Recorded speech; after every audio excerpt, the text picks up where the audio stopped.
I'm Dan Wootton. Join me Monday to Thursday from 9 to 11 for the feistiest and most fun news debate on TV, where free speech reigns. I'll bring you a sharp take on the day's biggest stories, bombshell newsmaker interviews, and A-list guests. And I guarantee you, no spin, no bias, no censorship, and no reason to go to bed. That's Dan Wootton Tonight, Monday to Thursdays from 9 on GB News.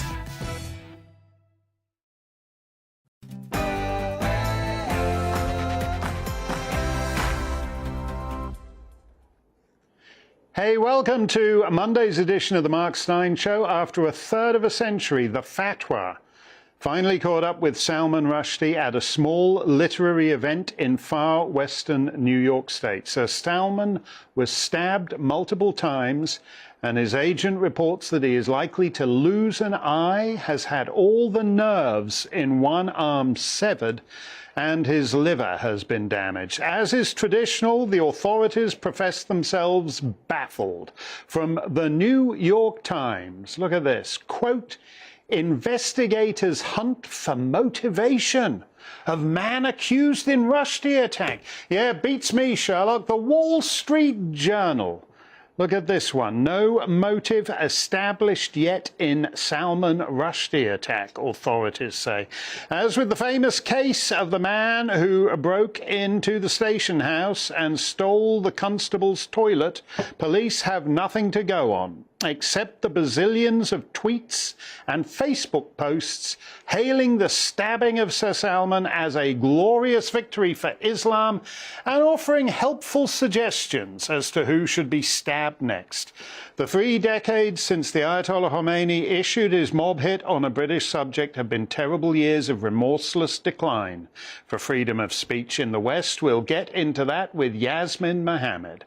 Speaking of lack of free speech, you don't have to blaspheme against Islam to find yourself silenced.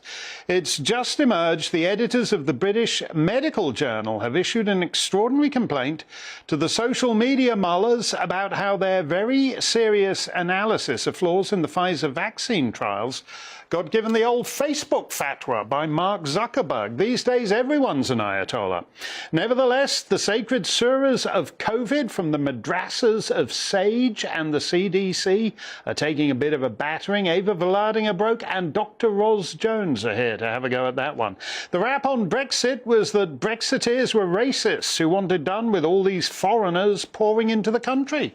Yet, oddly enough, post-Brexit Britain has actually increased immigration.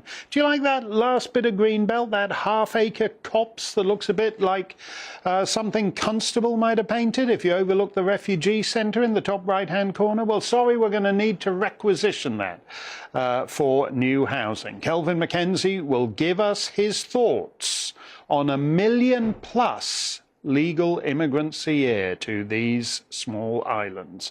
Plus, the most important part of the show, that's you. Let me know what you think. You can email me, gbviews@gbnews.uk. You can tweet me at gbnews. We are the People's Channel, so if we don't hear from the people, we're not doing it right. Far away. All that after the latest headlines with Rhiannon Jones.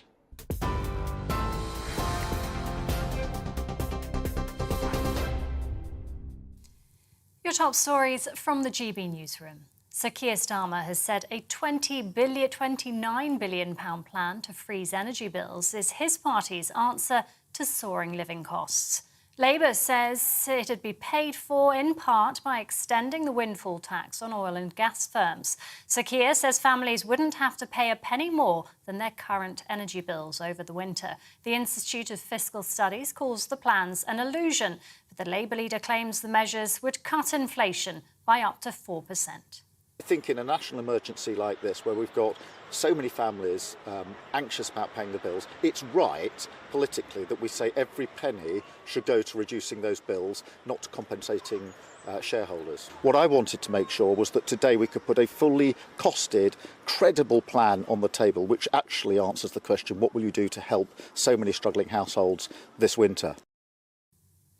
Britain has become the first country to approve a COVID vaccine that targets both the Omicron and original strain of the virus. The government says the upgraded Moderna vaccine has been carefully reviewed by its scientific advisory body. All adults will be offered the booster from September. Health Secretary Steve Barclay says the jab will help protect communities.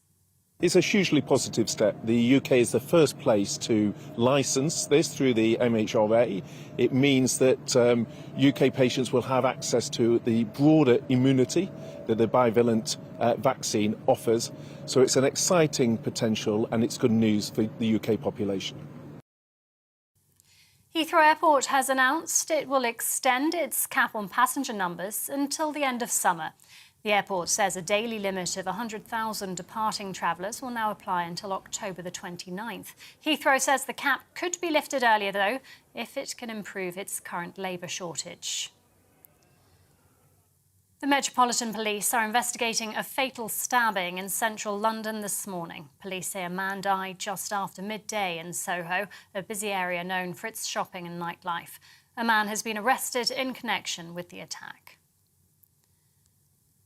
A water park where an 11-year-old girl died earlier this month will remain closed for now. Windsor and Maidenhead Council says Liquid Leisure must show it's reduced any risk of drowning before business can resume. The girl was reported missing at the park on the 6th of August. She was found later that day but died in hospital. Thames Valley Police say her death is being treated as unexplained but not suspicious. And the Met Office has issued a yellow weather warning of heavy rain and thunderstorms for most of the UK. The downpours could cause disruption to transport, power cuts and flash flooding. The two-day alert begins today and will stay in place for southern England until Wednesday. TV online and DAB+ radio, this is GB News. Now it's back to Mark Steyn.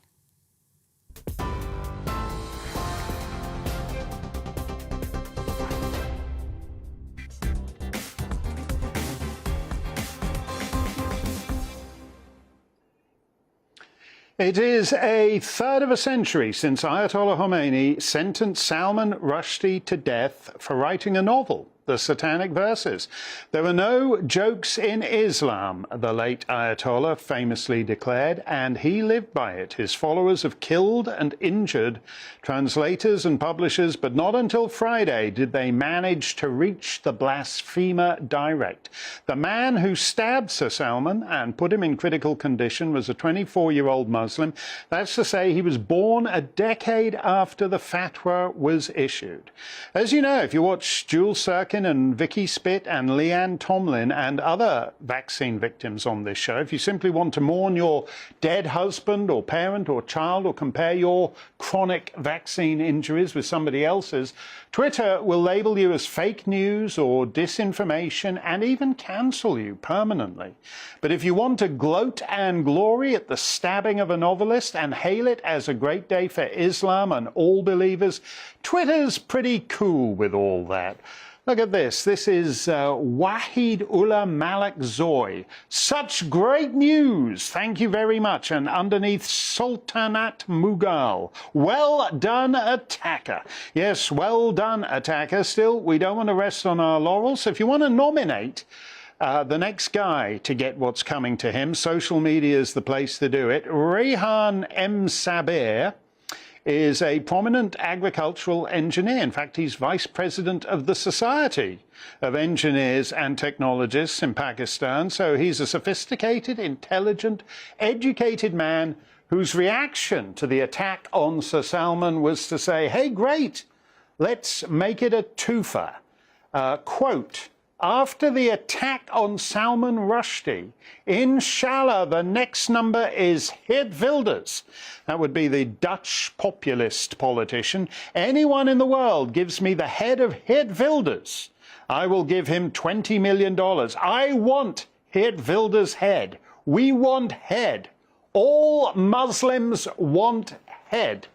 All Muslims want head. That's not me. That's this big shot with the Pakistani Society of Engineers, or whatever it's called. Geert Wilders is an old friend of mine. Matter of fact, I wrote the foreword of his book. And that book is called Marked for Death. There you can see me, forward by Mark Steyn, right at the top there. It's called Marked for Death, but the vice president of the Society of Engineers and Technologists has decided he's sick of waiting, and he's upping the ante and juicing the pot with an extra $20 million in it. How about J.K. Rowling? The creator of Harry Potter tweeted what one would think an unobjectionable reaction to what happened, only to find she was volunteering to be next in line. Said J.K., feeling very sick right now. Let him be okay. Don't worry, says Mir Asif Aziz. You are next. Last week on this show, Yasmin Mohammed and I had the kind of conversation on Islam you don't hear terribly often on British television. It's not pleasant, but given the realities on the ground in Rotherham, Telford, Oldham, someone needs to initiate that conversation. So the first thing that happened immediately afterwards is that the prominent British Muslim Roshan M. Saleh, editor of 5 Pillars, tweeted that he was going to Ofcom about it. Here's his tweet. Yeah, clear a case of hate speech as I've seen on British TV. And he said that we had clearly incited against Pakistanis and Muslims. So we asked Mr. Saleh to come on tonight's show. Some no-name minion of his responded that he's on holiday for the next fortnight. Yeah, here we go. Roshan is on holiday and not available this week or next. He will be back the week after. And that seemed a bit odd, as he was just Facebooking about his Ofcom complaint a couple of hours ago. But we'll keep the invitation open, because I'm bored out of my skull by the big shut-up. If you're lucky, they just go to Ofcom and get them to shut you up. If you're not so lucky, you're giving a speech at a nice, civilized literary get-together, and suddenly there's a psycho on stage lunging at you with his blade. But they're merely different points on the same continuum. Islam doesn't want to be subject to the same vigorous critiques that Christianity is to put up with. And as for, quote, inciting against Pakistanis, well, I've just quoted some rather eminent Pakistanis, big shot Pakistanis, on this 75th anniversary. Big shot Pakistanis inciting against J.K. Rowling and Geert Wilders. Yasmin Mohammed herself pointed out in a tweet a little earlier today, accusations of Islamophobia are simply gaslighting. Muslims behead teachers, shoot journalists, stab writers, kill gay people and those who denounce Islam.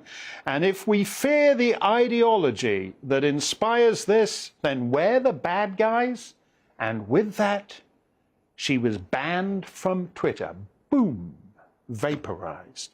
Yasmin, when the whole Salman Rushdie thing started in 1989, there was the whole London literary world, because he was a big pal of theirs, had no problem making a vigorous defense of free speech. It's all got a bit more cautious and equivocal since then. These aren't good times for free speech. No, they're absolutely horrible times. After what happened at Charlie Hebdo, when all of those journalists were shot, the response was very different than the response that we had after Salman Rushdie's fatwa.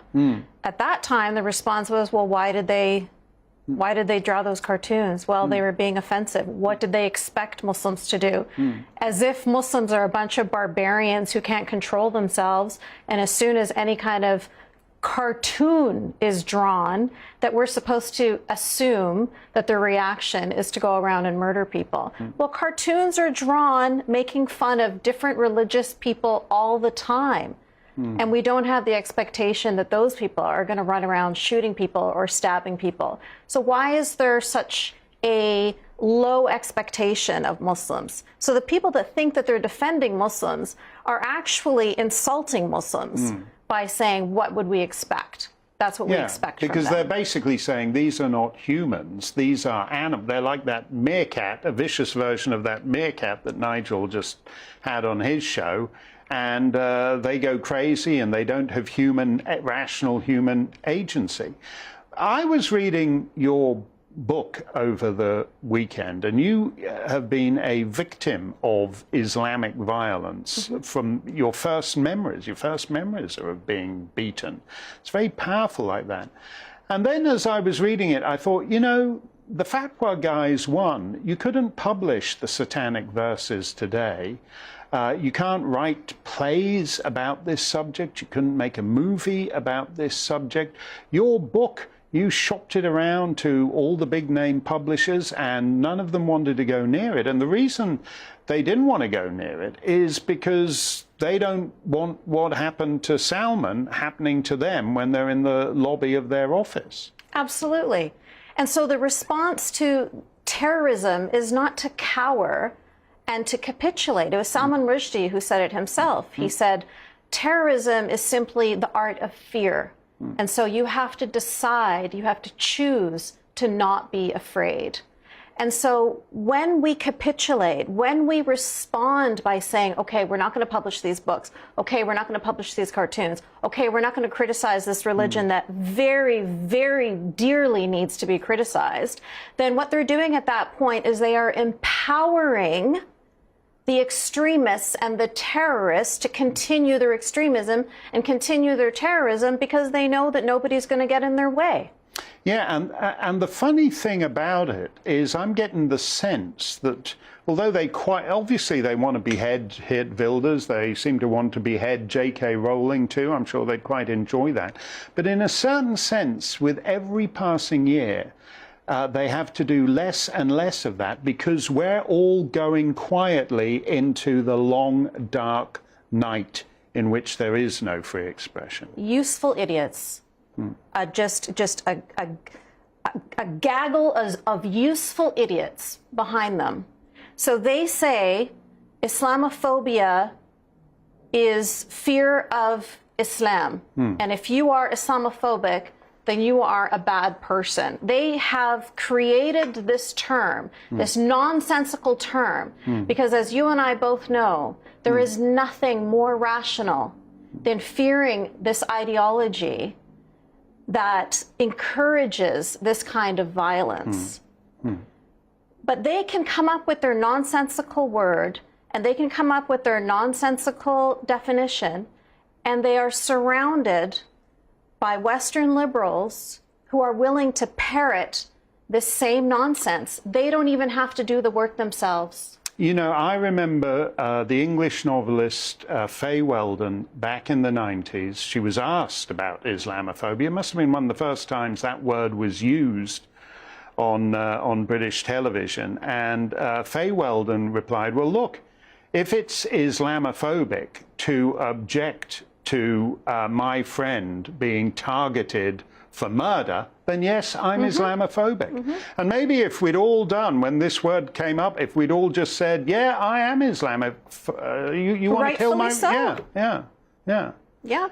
Are you concerned that with every one of these headlines, you mentioned in your tweet some of the things we forget, a school teacher beheaded in France. There's a school teacher in northern England, I assume he's still in the north, who has been in hiding for over a year.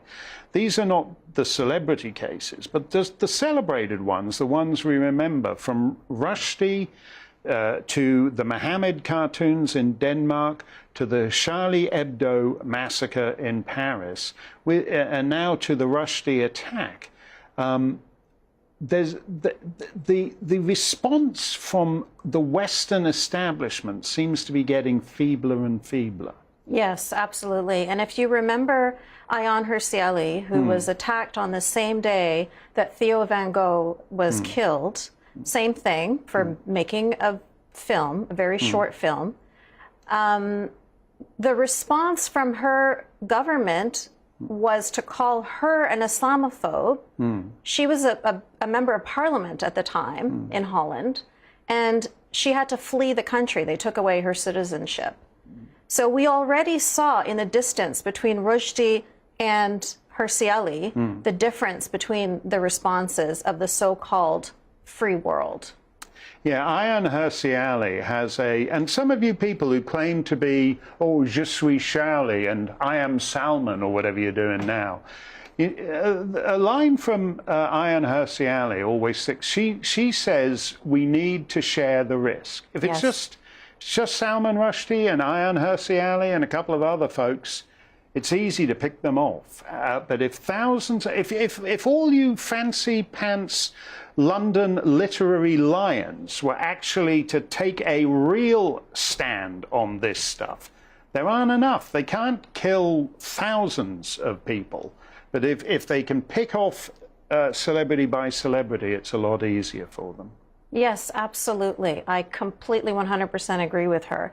We need to spread the risk, but we have people who are afraid of losing their jobs, afraid of losing their friends, afraid of afraid of the term Islamophobia, afraid of the term, and what it's going to cause them in their lives. And I understand that's a risk, and I appreciate that that's a risk.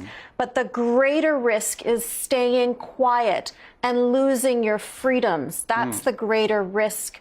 And I wish and I hope that people will start to understand that. Yeah, you're absolutely right on that, Yasmin. But incremental surrender is very easy. And we've had a third of a century of it now, basically. If that guy, you're welcome on this show anytime instead of sitting there doing your stupid Ofcom complaints. But at some point, Islam has to stop telling other people to shut up and actually get into a debate. It can't just say, oh, no, we want to get the debate cancelled. You got to participate in it. So if that guy ever gets back to us from wherever he's gone to the Greek islands or whatever for a couple of weeks, we're going to get him back on with you, Yasmin. Great to see you. Coming up, we're going to get to your reaction, GBViews at gbnews.uk. Amid the constraints of an increasingly totalitarian media environment, we try to open up the conversation a little with Kelvin McKenzie on immigration, and Ros Jones and Ava Vlaardinga broke on the COVID vaccines. Don't go anywhere. We're coming right back.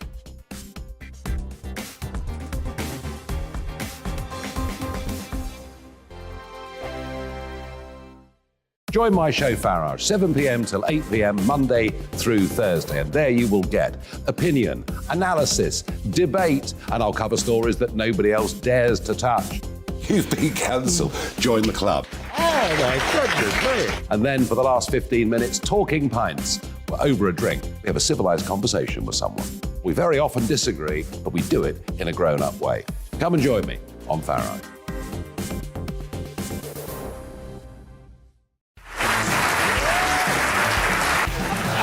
My name is Andrew Doyle. Join me every Sunday evening at 7 p.m. for Free Speech Nation.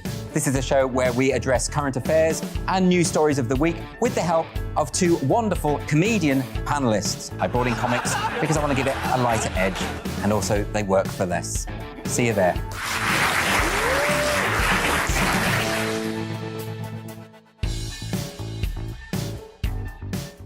Hi there, it's Stephen and Anne. At breakfast from 6 a.m, you'll always be caught up with everything you need to know, the latest headlines, opinions and debates. We'll bring you the good news and the bad, but most of all, we're here for you. Remember, send in your views and let us know what you would like us to talk about. That's because we're your news channel. And every morning at 6 a.m, it's breakfast on GB News. I'm Dan Wootton. Join me Monday to Thursday from 9 to 11 for the feistiest and most fun news debate on TV, where free speech reigns. I'll bring you a sharp take on the day's biggest stories, bombshell newsmaker interviews, and A-list guests. And I guarantee you, no spin, no bias, no censorship, and no reason to go to bed. That's Dan Wootton Tonight, Monday to Thursdays from 9 on GB News.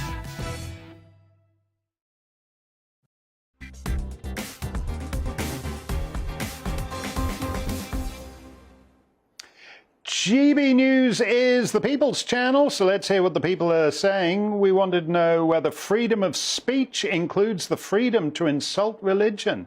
Ash says yes, people's faith in their religion should be strong enough to take an insult and turn the other cheek. Well, there's a fair bit of space between turning the other cheek and reaching for your machete. Luke says, absolutely, 100%, no man, woman, religion, etc. should ever be immune to criticism or insult. Yeah, we can't start carving out space. The Queen has to put up with a lot of insults, as do her various children and grandchildren, but somehow this particular topic, oh, don't go near there. Lieutenant Colonel Kojak, I assume possibly Lieutenant Colonel Kojak, possibly an assumed name, says, yes, 100% our inalienable right to free speech includes mocking, insulting and offending whoever or whatever you want, regardless if it's a person or religion. If people are offended by other people's words, then they can either like it or lump it. Bass says, why is Amnesty International still silent on Salman Rushdie? Because they're in transition. And they're figuring that there are some topics that they don't want to stand up for as much as they. It's very interesting going back, and a lot of Salman Rushdie's London dinner party pals have been a little silent these last few days too. Andy says, yes, yes, and yes. Religion is nothing more than a point of view. That's where the fellas in Pakistan gloating and demanding the head of Geert Wilders would disagree with you, because they say it's not an opinion, it's the revealed truth of the Prophet Muhammad. And if you've got a problem with that, we're not debating it. We don't even want to have a debate that Muhammad wins. We're just cancelling the debate. You've just got no choice in that. As I've said, we need a reckoning and a repudiation of the last 2.5 years to ensure it never happens again, because the damage will be with us for decades. Instead, the people who helped inflict the damage seem to be prospering. Nobody, least of all a medical professional, should ever have been going on mainstream telly and making grand statements that were entirely insupportable. Well, what's really excellent is, and it's a statistic that I think should be shouted from the rooftops, is that after 12 days from the first vaccination of the AstraZeneca vaccine, you are 100% effective against hospitalization and death. So, you know, those are the statistics we need to be hearing. Why haven't we heard that before? All together now. We haven't heard it before because it's total crap. And no one at Ofcom is ever going to investigate that perfectly respectable tele-doctor for a confident declaration that Dr. Sarah Kayat was in no position to make about a brand new product with no long-term data. She's doing very well. She just got a new tele-gig. What show is that on? Oh, Breakfast with Eamon and Isabel on GBNews. I guess they really do like belly laughs first thing in the morning.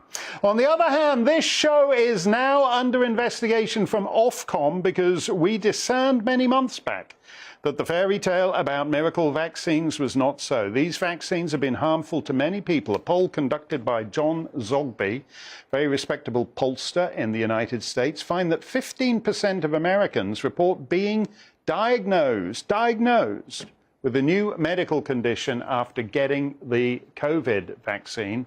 Let's have a look at this, these numbers they put up here. Look at the middle row there. That's by age group. 17.5% of middle-aged persons, 26.6% of young adults, nearly 30% of those aged 18 to 24. 30%. What illnesses are they being diagnosed with?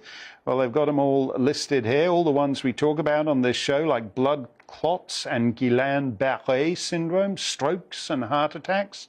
The narrative is unraveling. No one makes the claims of 100% effective anymore. These so-called vaccines, setting aside the damage they've done to apparently 1 in 6 Americans, are increasingly useless at what they're supposed to do. Latest example, the quadruple vaccinated head of Pfizer, Albert Bourla, has just come down with a dose of the COVID.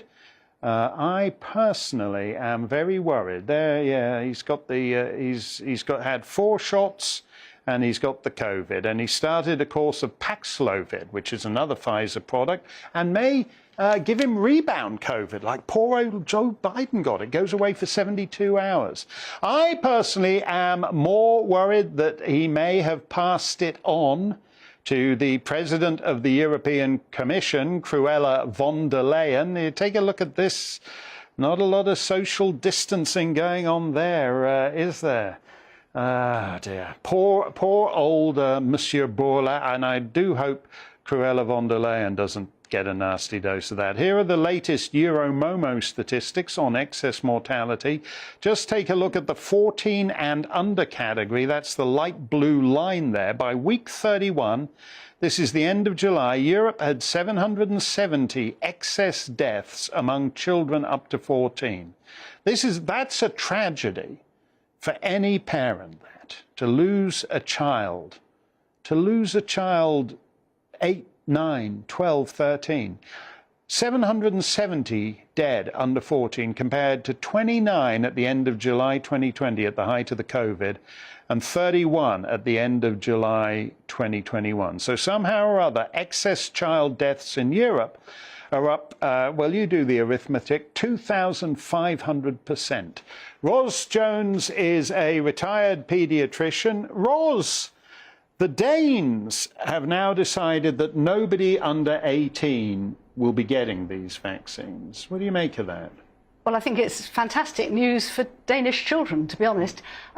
About 6 weeks ago, the director of their National Health Board was interviewed saying that basically vaccinating children had been a mistake, and that if he'd known then what he knows now, he would never have recommended it.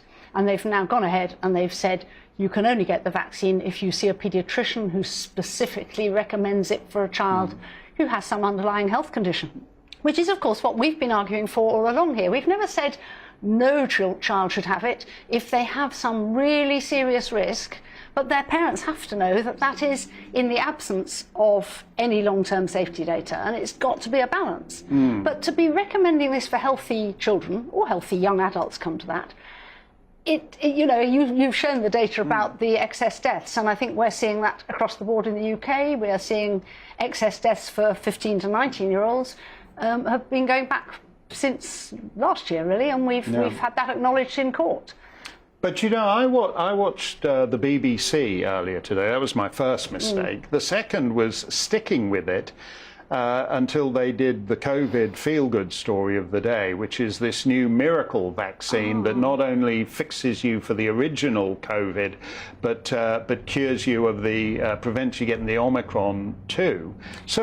So the BBC are still doing, you know, fairy tale stuff. Yes, and that Moderna, I mean, I tried to look up the data and you can't find much, but on the Moderna's own website from July was when they published and said they were going to put it forward for an application. And it's based on 437 people have received this vaccine, 437, and another 400 and whatever received the standard booster without the Omicron. So it's a mixture of Omicron and Wuhan. And they got better antibodies. Well, great, a month after that booster.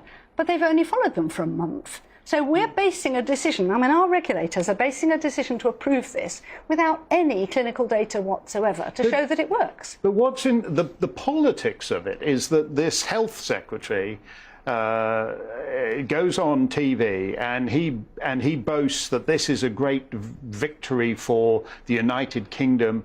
We're showing we lead with these with the development of these new vaccines, and in fact it's rushing it in and universalizing it as they did whatever it is now, a year and a half ago, that actually led to people dying and people suffering chronic injuries. I think so. And we, you know, the group that I've been working with of experienced health professionals and scientists, we've written repeatedly, as you know, to the regulators, and they've taken no notice at all. So when we had a new health secretary, we thought, well, we'll send to him again with copies of all the old letters. And I just got a reply about 3 days ago from a flunky in his department, basically saying, oh, thank you very much for your letter. It's wonderful that vaccines are even safer than ever. And I thought there was no justification, no reference for that. And then he proceeded to just list and send us yet again all the data from last year. And he completely missed the point of our letter, which is saying, like the Danish, you need to just go back to the drawing board and say, OK, Maybe there was a marginal benefit. I would dispute that, but it was very marginal. And so they had to push out, schooling because there wasn't enough benefit in terms of health. But now, that was before Omicron. So now we're in a situation that 99% of children have had COVID. So why would they need a vaccine at all? And Omicron is very mild, and it's equally very, very mild for children, who were always very mild anyway, so they're even milder. And we know that the vaccines aren't lasting, and they're particularly for children, they're waning even more quickly than they are for adults. No, but it's extraordinary that these people, starting with the Principal Secretary of State for Health, are still all in 2020 mode, and the BBC are and all the rest of it. Something is changing. The Danes and the Germans and a lot of other people are beginning to figure out that and certainly when they're jabbing 6-month-olds, as they're doing in Joe Biden's America, there's absolutely no science behind that. There's propaganda behind it. That's all. I think the thing here, which is good, is that parents are obviously using their common sense. So for the 5 to 11s here, still only 11% of them have been vaccinated. It's been available since April. So that means 89% of parents have not chosen this wonderful thing. And I think that is the science-based decision on that. Absolutely. Thank you very much, Roz. It is interesting that just as the protection of these vaccines wanes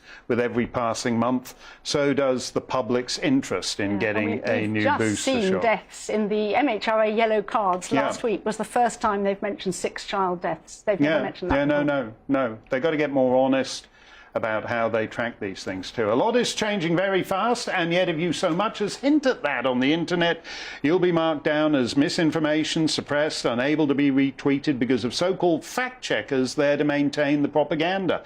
9 months ago, the British Medical Journal published an analysis of data integrity issues in the Pfizer vaccine trials. And before you squeal, oh, but was it peer-reviewed? Because I don't believe anything unless it's been peer-reviewed. Well, yes, it was.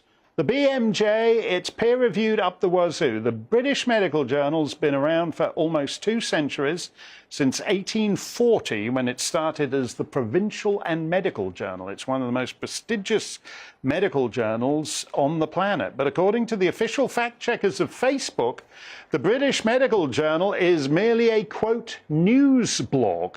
Just a blog probably started in the early 2010s by some bloke in pyjamas living in his mum's basement, so pay no attention to it.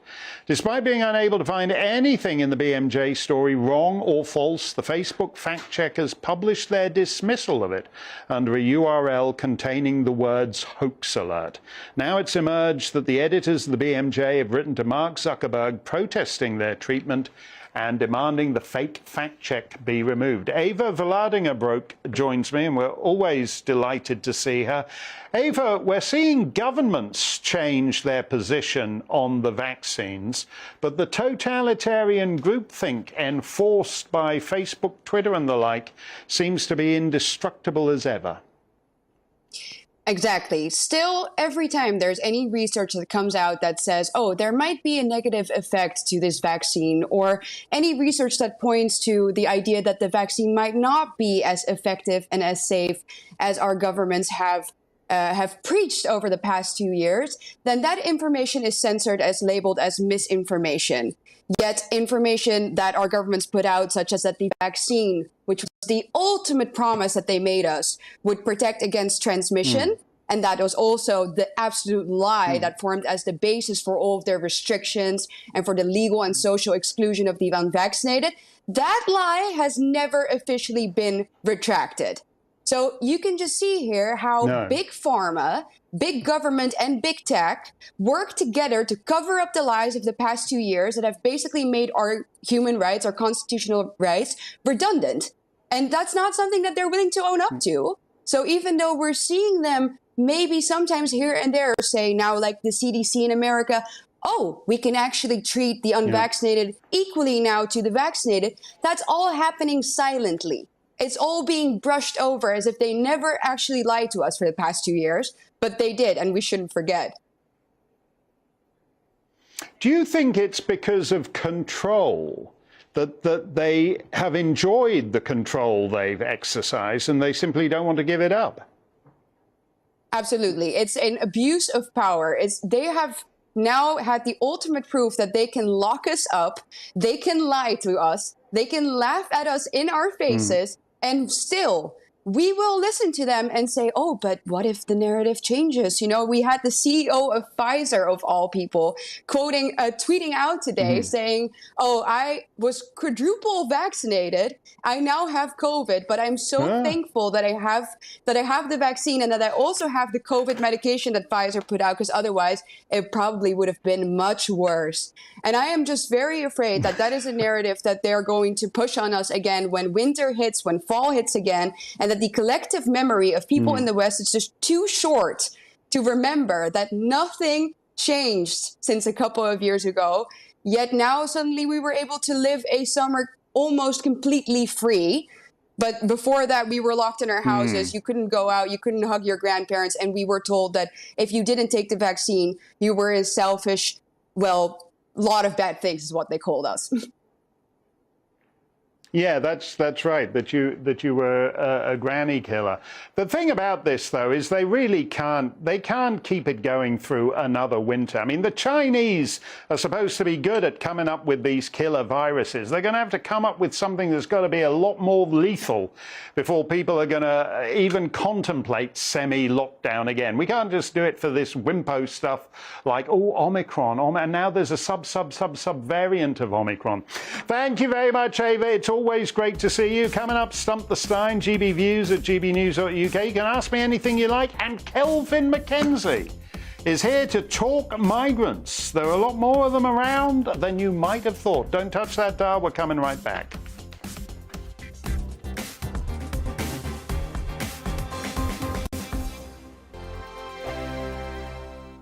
Join my show Farage, 7 p.m. till 8 p.m. Monday through Thursday. And there you will get opinion, analysis, debate, and I'll cover stories that nobody else dares to touch. You've been cancelled. Join the club. Oh, my goodness me. And then for the last 15 minutes, talking pints. We're over a drink. We have a civilized conversation with someone. We very often disagree, but we do it in a grown-up way. Come and join me on Farage.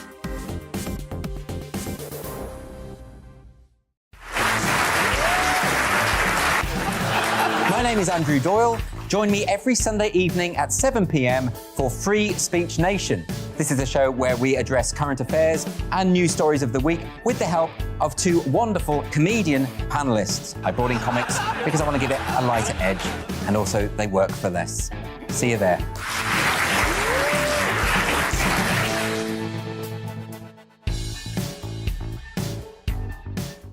Hi there, it's Stephen and Anne.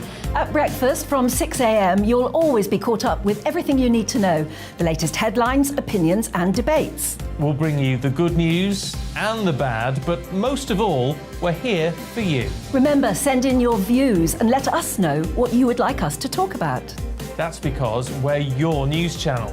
And every morning at 6 a.m, it's breakfast on GB News. I'm Dan Wootton. Join me Monday to Thursday from 9 to 11 for the feistiest and most fun news debate on TV, where free speech reigns. I'll bring you a sharp take on the day's biggest stories, bombshell newsmaker interviews, and A-list guests. And I guarantee you, no spin, no bias, no censorship, and no reason to go to bed. That's Dan Wootton Tonight, Monday to Thursdays from 9 on GB News.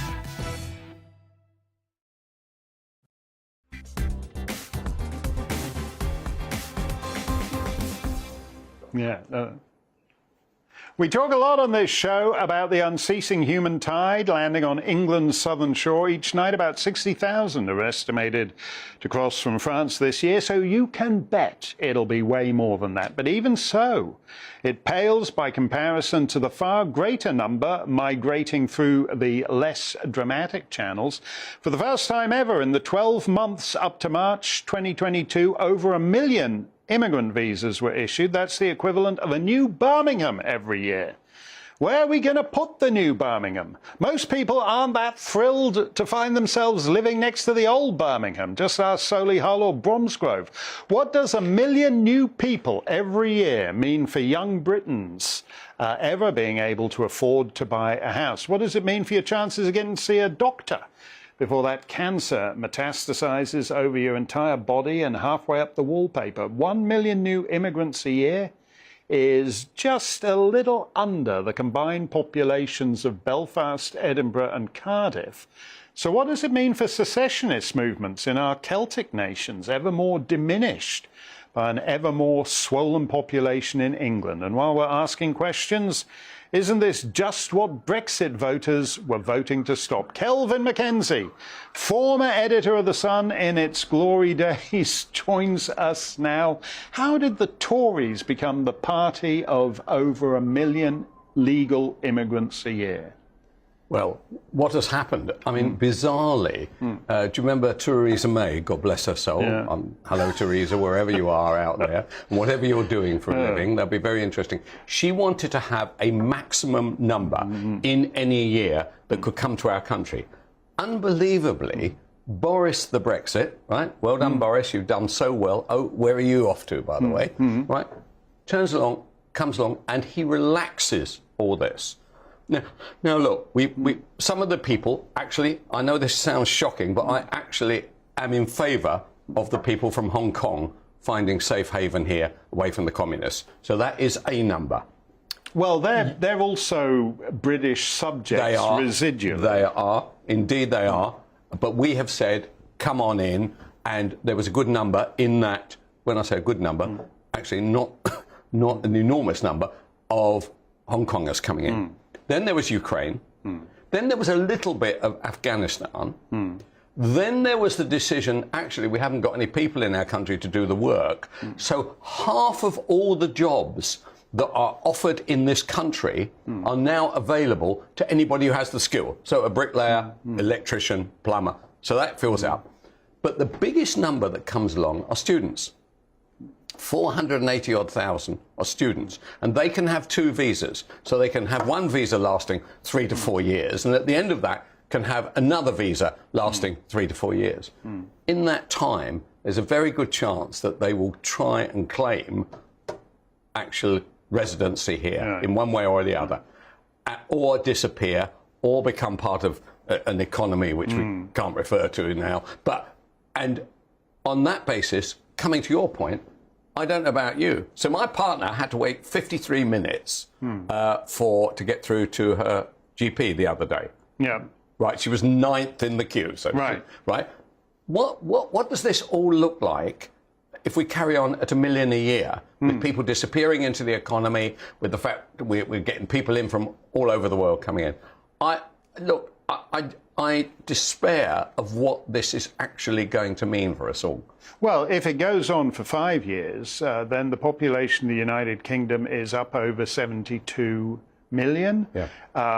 We already have France has 1/3 of the population density that the UK, which is why Andrew Neil and all these other fellas far prefer to live over there and fly in for an occasional telly show, simply because there are fewer people.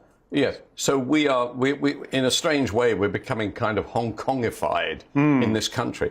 I don't think this is what we all had in mind. So what is going to happen? I raised this before on your show. What is going to happen to our rents? What, the people are bailing, landlords are bailing anyway because it's not tax efficient. Well, those that are left are going to be able to charge, I don't know, 10,000 a week. And the supply and demand are out of kilter now. What on earth does this look like in the year or two? And why is it that Boris felt that he should be liberal on this issue, whereas somebody that I thought was to the left of Boris, Theresa May, said we should have a controlled number every year, and after that, that was it. But the other issue we still face, there are 100,000 of our boat people in the system, in the UK right now, waiting for visas. Do you know that that 3/4 of them will definitely, based on history anyway, based on data, will definitely are going to become effectively UK citizens. Yeah. And this is going on all the time. And yet I don't hear not one word, not one single word from Rishi. I don't hear anything from Truss. I don't hear anything from Starmer, who basically says, with a bit of luck, they'll all be socialists, so we'll be fine. Yeah, no, he's pretty confident on that. Yeah, so who speaks? No, I'm being serious. Yeah.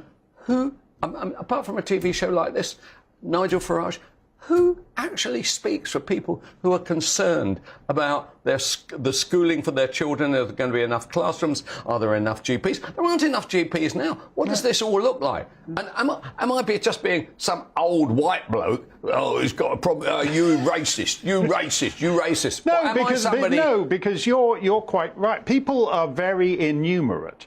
But when a million is a number that's easy to grasp. If you've got a million coming in every 12 months, how long does that have to go on before huge parts of the country are completely transformed? And setting aside all the racism elements, you know, let's leave all the cultural factors out and just look at the practicalities. The roads, the trains, the buses, the doctors, the schools. How can this crowded, basically the southern half of the principal island, absorb 1 million people every year? Well, the answer is it can't, and it's not as though we are a booming economy. It's not as though everything's going just great. Honestly, fantastic. Honestly, no inflation, no worries. We've got plenty of this, plenty of that. The truth about the matter is we are basically skint. Yeah. And over the next 2 or 3 years, we're going to be very skint, and yet we're going to have 2 or 3 million more people here. Yeah. Whose idea was that? We're not going to be very skint. We're going to be mega skint. I'm sorry. You're downplaying. I'm sorry. You're downplaying. I don't even know whether skint covers the degree of skintness we're in for. I should ask you this, because we were talking about it in the break. This attack on Salman Rushdie, which the Iranians and a lot of other big shots in the Muslim world are taking as a great victory for them. How do you feel about it? First of all, it's shocking for this guy. Shocking. But look at it another way. So, Starmer, somewhat belatedly, by the way, about 24 hours late, because they were sitting there working out, well, what can we actually say? No, don't say that. Don't say that. And Sadiq Khan, right? Both of them came out talking about the horror of it all. Yeah, very well and good. The one thing they did not address, was the words free speech. They did not come out and say, we support wholly Rushdie's right for free speech. And they don't say that. And why don't they say that? They don't say it because they believe that their voters, many of them will be Muslims, are actually likely to turn against them if they say anything positive in the words in the free speech. And yet they want free speech for themselves as politicians. We want to say this, we want to say that. But if anybody else says anything, no, don't mention that, because honestly, those guys won't vote for us. But that goes back, if you go back 30 years, remember Roy Hattersley, who said he was in favour of the hardback edition of the Satanic Verses, but he didn't think it should be published in paperback. When it comes to... well, I do, because, he did say that, because when it comes to soft spines, Roy Hattersley knows whereof he speaks. And then there was Gerald Kaufman, who dignified the guys marching in the streets of English cities calling for death to Rushdie. He thought that was they were just exercising their. So the Labour Party is drifting off the charts on the subject of free speech. I seriously don't think they believe in it at all. Or if there's anything that looks like an argument, for instance, take the J.K. Rowling position. Wouldn't Starmer and co think this is something I really must stand up for and actually be joined at the hip with prominent, successful, brave people like that? You don't hear a word from them. No. And anything that looks like, and on the cancel culture issue, they are firmly, let's stay stum, let this play out, and let's say that the Tories are nasty right-wingers. And these people, these literary figures, are all classic left-wing figures, and it's very sad for people like J.K. Rowling and Salman Rushdie that they wind up at this stage in their lives with only Kelvin Mackenzie prepared to actually stand up for them. Where are all the London lefties on this? Thank you very much, Kelvin. It is always great to see you. I would feel sad. I would feel sad if I were J.K. Rowling and I was thinking, oh, God, I'm going to be getting a joint award from some wacky right-wing group with Kelvin Mackenzie soon. He's the only guy who's going to stand. All my Oscar chums have flown the coop. Let's have a couple of... Les, you've covered Ulster and Ukraine. Very informative surrounding both. How about a hard-hitting visit to Scotland?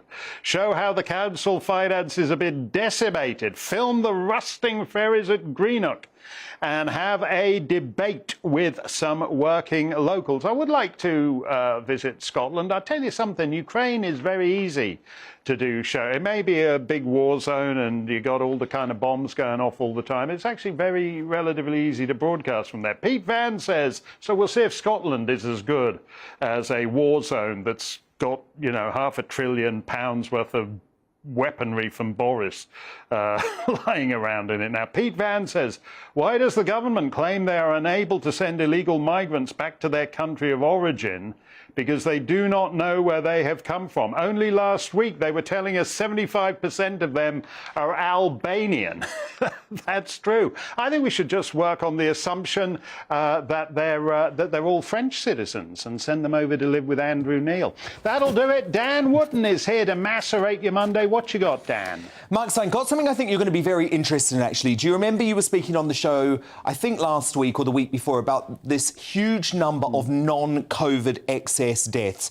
Official statistics now show 12,500 extra Brits have died over the past 14 weeks, not from coronavirus. So what's it all about? We've been hounding the government on this to see if they have an explanation, given they wanted to talk about excess deaths all the time when it came to COVID. Fascinating response today, Mark, where they say circulatory diseases and diabetes may be partly responsible, and there is good evidence that many cardiovascular deaths are potentially preventable. So is this a bit of admittance from the government now that there could be a lockdown and vaccine component to these excess deaths? Well, we're going to explore it tonight in Uncancelled, because obviously, Mark, it's something the rest of the media are completely ignoring.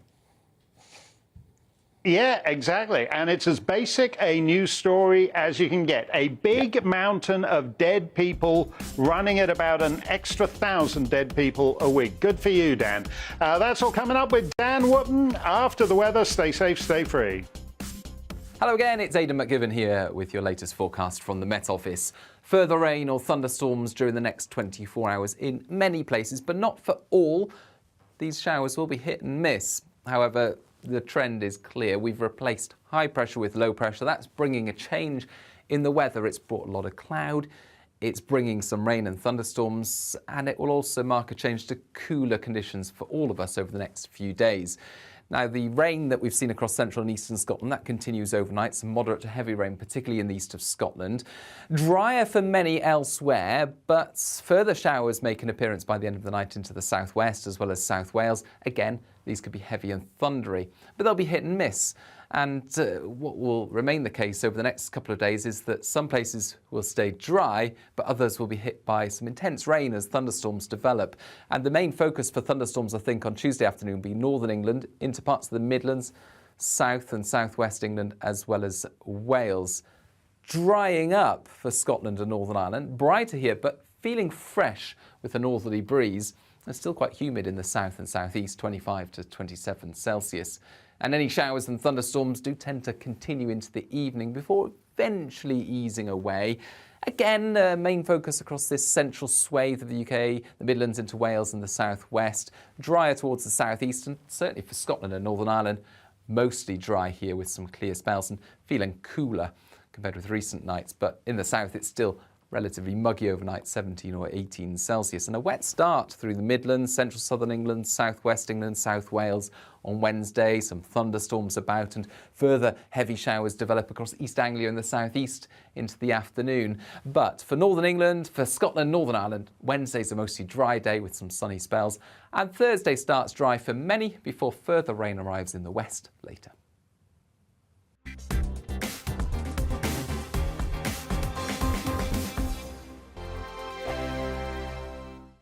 Join my show Farage, 7 p.m. till 8 p.m. Monday through Thursday, and there you will get